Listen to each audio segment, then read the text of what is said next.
ان قبروں پر گریا کرنا ہے. میری پھوپھی نے اپنے بھائی کی قبر پہ گریا کرنا ہے.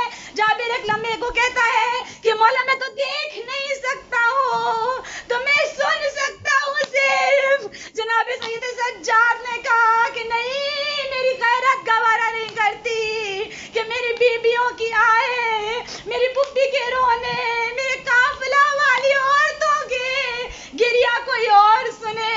کوئی اپنے بھائی کو روئے گی، کوئی اپنے بیٹے کو روئے گی، کسی کو اپنے بچے کا ماتم کرنا ہے. یہ وہ بیویاں تھیں جنہوں نے اس کے بعد اپنے گریا کیا. لیکن ایک لمحے پر جناب سید سجاد نے گزارش کی، پھوپھی اماں اب مجھے بابا کا سر ان کے کفن کے ساتھ لگانا ہے، آپ بیویوں کو لے کے ذرا فاصلے پر چلی جائے. بی بی نے کہا ہے سید سجاد ہم بھی اس موقع پر ساتھ رہنا چاہتے ہیں. ایک لمحے کو سید سجاد تڑپ اٹھے، کہنے لگے پھوپھی اماں جس حال میں لاشا تھا ویسا نہ بچا، گھوڑوں کی ٹاپوں سے بہت برے حال میں ہے. غرض کہ میں اس کو سر کو جب لگاؤں گا آپ لوگ دیکھ نہ پائیں گے. اس مظلوم قافلے کے لیے جتنی بار ہم پرسا دے سکے، جس طریقے سے ہم گریا کر سکے کم ہے. مولا ان ہستیوں کے ساتھ جو ہم نے جو بھی نیکیاں کرنے کی کوشش کی، ہمارے آنسوؤں کو قبول کر. جو ہمارے بڑے مجاہد بھائی ہیں جو کہ روزوں کی حفاظت کر رہے ہیں، مولا ان کو اپنی حفاظت میں رکھے، ان کو شہادت کے درجے پر فائز کرے، ان کے اہل خانہ کو صحت یاب رکھے، انہیں کوئی غم نہ دے سوائے غم حسین کے. ہماری مجلس اعزا کی حفاظت کریں، ہماری مجلس اعزا میں آگے بڑھتی رہیں، ان میں کوئی غم نہ ہو. ہمارے ہر سکھ ہر غم صرف مولا آپ کے لیے ہوں، اور ہمارے پاس کوئی غم نہ ہو سوائے غم حسین کے. ہماری تمام دلی مرادیں پوری ہو. اہل مجلس، اہل خانہ اور تمام لوگ جو اس مجلس کو سن رہے ہیں، بی بی ان کے دل میں جو بھی دعا ہے ان تمام دعاؤں کو قبول کرے، اور ہمارے اس چھوٹے سے پرسے کو، ہمارے گریا کو قبول کرے. ہم بہت بہت چھوٹے لوگ ہیں، ہمارے اعمال بہت چھوٹے ہیں بی بی، لیکن ہماری نیتوں میں خلوص ہے، ہماری نیتیں بڑی ہیں. ہمیں روزے محشر ہمارے نامہ اعمال میں ان تمام نیکیوں کو لکھیے گا.